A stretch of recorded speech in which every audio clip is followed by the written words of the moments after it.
Bonjour à tous et bienvenue dans cette nouvelle vidéo dans laquelle je vais vous présenter ma proposition d'extension du réseau de tramway de Saint-Étienne. Alors, quelles sont ces propositions? Aujourd'hui, Saint-Étienne compte 3 lignes de tramway, ce sont les lignes 1, 2 et 3. Il faut savoir que c'est l'un des seuls réseaux avec Lille et Marseille à ne s'être jamais arrêté depuis sa conception dans les années 1880 et des broutilles, donc à la fin du 19e siècle. C'est un réseau à voie métrique, donc qui compte aujourd'hui 3 lignes. Donc la ligne 1 qui est ici la ligne historique si je puis dire, qui était un peu étendue quand même dans une période un peu plus récente, donc après la Seconde Guerre mondiale, dans les années 70 je crois, vers l'hôpital Nord, puisqu'elle s'est arrêtée juste à la terrasse ici. On a ensuite la ligne 2 ici qui part de la Cité du Design et qui s'arrête pour l'heure à Château-Creux. Vous voyez que moi j'y ai fait une petite... Château-Creux, la gare, gare de la ville. J'y ai fait une petite extension. Et la ligne T3 qui est la plus récente, avec cette partie-là qui a été réalisée le plus récemment, et qui vient un peu mailler et desservir une zone finalement assez peu densément peuplée, mais voilà, une station à côté du stade Geoffroy-Guichard et une station ici à côté du Zénith, dans une plaine assez dédiée aux loisirs. Donc une ligne qui reste néanmoins assez intéressante quand même, mais qui en termes de fréquentation est sans commune mesure avec la ligne 1, véritable colonne vertébrale du réseau.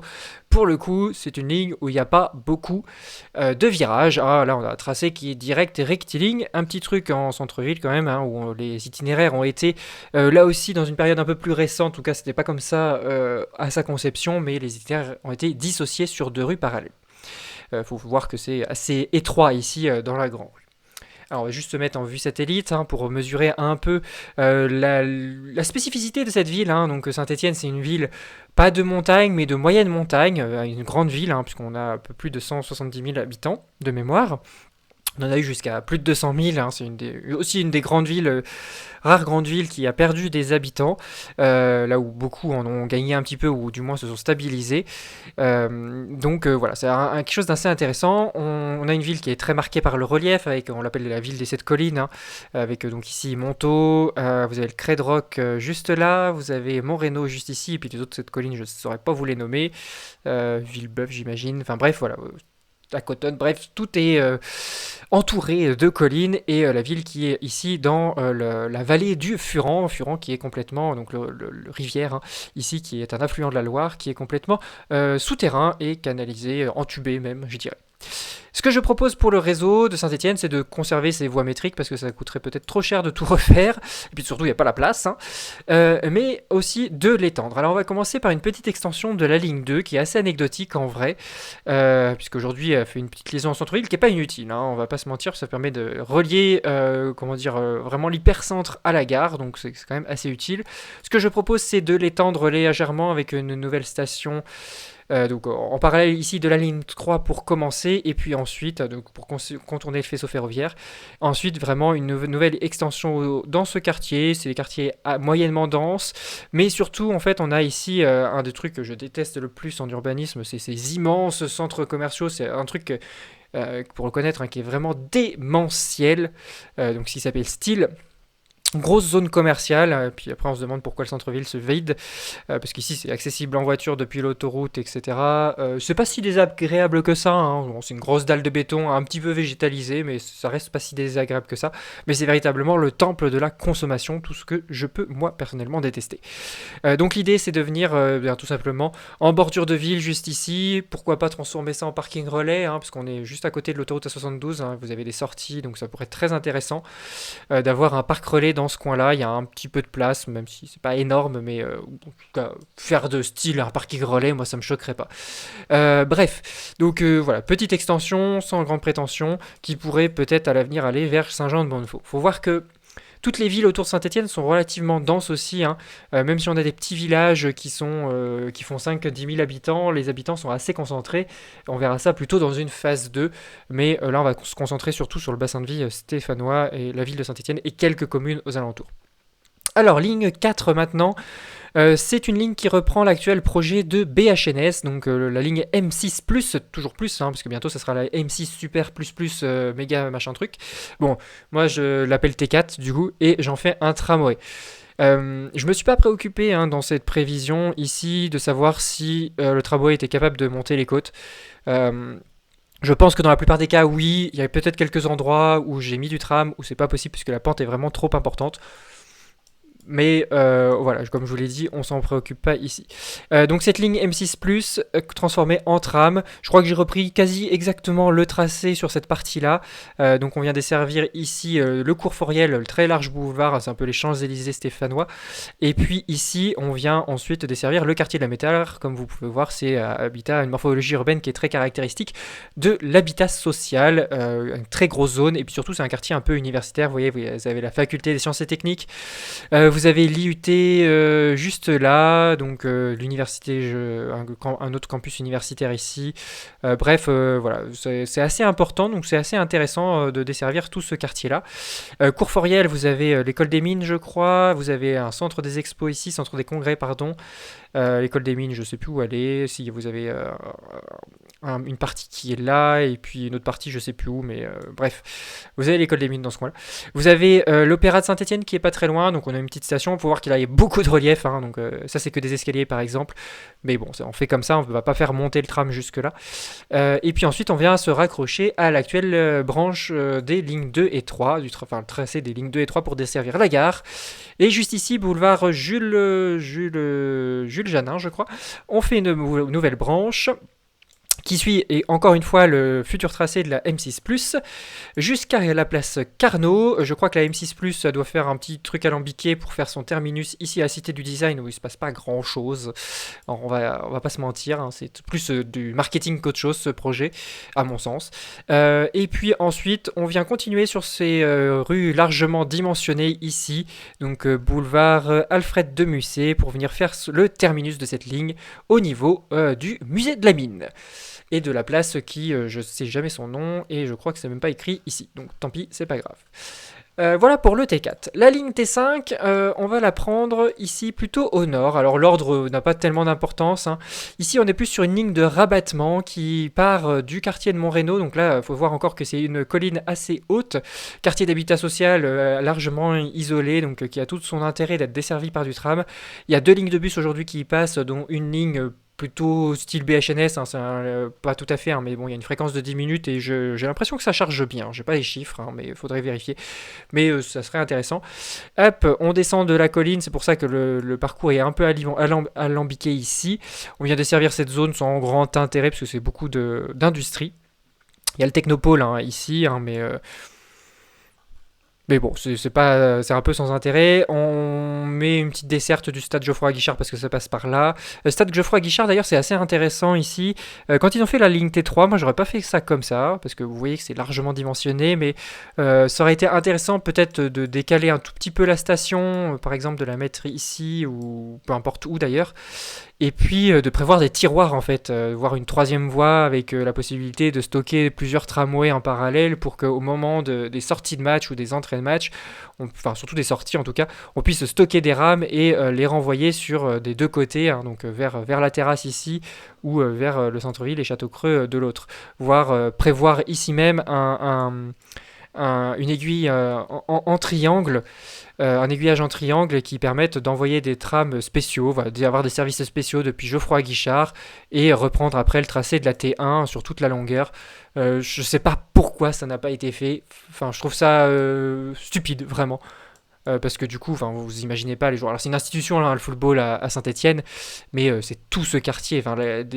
Pour l'avoir expérimenté, les voitures vont se garer jusque là. Hein. Enfin, c'est sur cette route ici, jusque si vous avez la route de l'Etra là. Enfin, c'est vraiment tout partout. Il y a des bagnoles.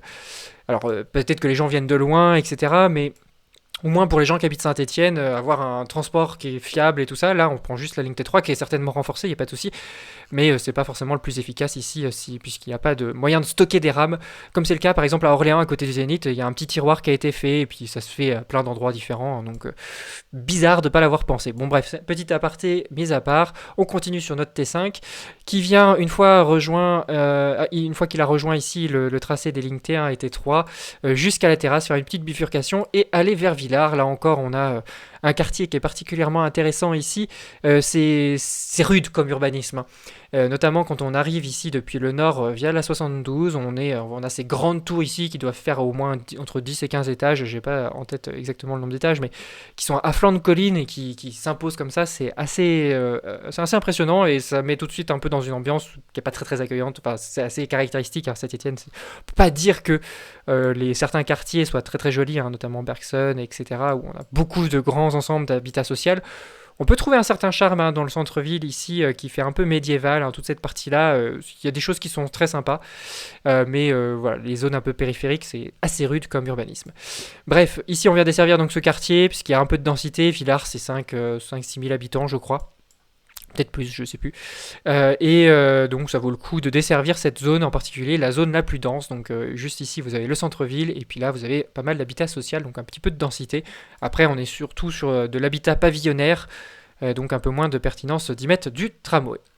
Et enfin, on termine cette première phase de l'extension du tramway de Saint-Étienne par une ligne 6 dont là je suis pas sûr de la faisabilité. Encore, autant les autres, je me dis que ça pourrait être faisable, autant là, ça me paraît plus complexe. Notamment cette côte ici, j'ai aucune idée de si ça passerait en termes de pente, à voir et à adapter éventuellement le trafic. L'idée c'est de desservir ici un nouveau quartier, donc quartier, je sais plus comment il s'appelle, de Montplaisir. Donc vous voyez qu'il y a quand même pas mal de densité, hein, un petit peu d'habitat pavillonnaire, mais pas mal de grands ensembles aussi, hein. Globalement, Saint-Étienne est une ville très dense. En tout cas dans les zones urbanisées, parce que ça se fausse, enfin la superficie de la ville est assez conséquente, vous voyez tout ça, ça fait partie de Saint-Étienne, et puis on a une grande partie ici autour de Saint-Victor, c'est où Saint-Victor, Saint-Victor-sur-Loire, tout ça, ça fait partie aussi de Saint-Étienne. C'est une commune qui est en deux, si on doit les représenter par des polygones, qui est en 2 polygones disjoints, hein, c'est assez particulier. Mais du coup, je pense que la densité globale de la ville est pas si élevée que ça, parce qu'on a beaucoup de zones qui sont inhabitées, mais si on tient compte que des zones urbanisées, on a une assez grande densité, je pense. Bref, donc le quartier Montplaisir ici, et puis Richlandière, voilà, qui pourrait être desservi par le tram. La Richlandière, c'est très proche de la gare Château-Creux, donc à pied ça se fait, et puis desservir Montplaisir permettrait aussi de drainer tous ces habitants ici-là. Donc assez intéressant. Ensuite, on rejoint le cours Foriel sur le tracé initialement créé pour la ligne 4. On traverse ici, on traverse la place du Peuple, donc qui est un véritable nœud du réseau avec désormais 4 lignes qui s'y croiseraient. Une petite subtilité ici, on est sur un tronçon à voie unique qu'il faudrait doubler dans ce cadre-là. Donc comment ça serait possible, je ne sais pas. Il y a de la place, hein, a priori, hein. Vous voyez, ça se voit pas très bien, mais il y a un peu de place. Est-ce qu'on pourrait avoir des voies imbriquées? Bon, ça serait certainement une faiblesse du réseau, mais les rues autour sont vraiment trop étroites pour faire autre chose. Donc, bon, voilà, pourquoi peut-être essayer ça, ou avoir des itinéraires disjoints, je sais pas trop comment, mais bon, voilà. L'idée, c'est de pouvoir traverser ce quartier-là, et puis ensuite de repasser par ici, nouveau musée de la mine. On vient faire un petit maillage qui pourrait être appréciable ici, avec la ligne 4, hein. Ça a cet intérêt que, par exemple, si ici on a prévu les aiguillages nécessaires, je ne sais jamais comment on dit d'ailleurs, eh bien, on est un itinéraire de déviation finalement assez rapide, hein, soit de part et d'autre, pour les lignes 1 et 2, qui permettraient de dévier, de passer autour en fait de la rue principale ici, qui est, voilà, vous avez l'hôtel de ville qui est à cet endroit-là, donc c'est à peu près là qu'on vont se faire les manifestations et où il peut y avoir des perturbations assez régulièrement en fonction des mouvements sociaux. Donc avoir le tram qui fait le tour, ça pourrait être intéressant, et donc c'est aussi à ça que sert cette petite branche. Ensuite, on commence à aller sur des choses un peu plus périurbaines, et on va aller vers c'est Roche-la-Molière ici, je crois. Ah, voilà, Roche-Taillé, c'est bien ça. Donc Roche-Taillé, petit endroit très sympa où il fait bon se balader d'ailleurs si vous souhaitez ce genre de conseil. Ici c'est Roche-la-Molière, et donc on vient chercher le centre-ville de Roche-la-Molière via le tram, avec un endroit où il y a une ou deux BHNS, enfin 2 lignes à haute fréquence, hein, qui y passent. C'est pas des BHNS mais 2 lignes à haute fréquence qui y passent. Et on a un petit pôle ici avec pas mal d'habitants, je crois qu'on est quasiment autour de 10 000, donc c'est pas anodin. Alors voilà, ça c'est pour la première phase. Dans la deuxième phase, nous allons prévoir d'autres lignes de tramway parce qu'il y a pas mal de densité autour de Saint-Étienne avec quelques pôles urbains secondaires. On va commencer par le pôle ici autour de Firminy, on aura le pôle ici autour de Saint-Chamond, et sans oublier bien sûr la plaine du Forêt, où rien que dans cette zone-là, avec Saint-Just-Saint-Rambert, Andrézieux, Vauches, Saint-Galmier, on a quasiment sur le Comtal, bref, dans toutes ces zones, on a presque 100 000 habitants. C'est assez conséquent et c'est une vraie faiblesse aujourd'hui, hein, parce que beaucoup de gens habitent là, en tout cas les personnes les plus aisées habitent dans la plaine et viennent travailler sur Saint-Étienne. Donc la liaison en transport en commun est moyenne, et donc on regardera ça dans un second épisode. On pourra parler aussi de quelques communes périphériques avec ici le pôle La Talaudière-Sorbier, également une dizaine de milliers d'habitants, et où on ira mettre aussi du tram. Bref, je vous tease, mais on verra ça dans un second épisode. Merci d'avoir regardé cette vidéo, n'hésitez pas à laisser votre avis en commentaire, ou à me suggérer d'autres réseaux pour lesquels croquer et essayer de conceptualiser des réseaux de tramway. Merci d'avoir regardé, et à très bientôt.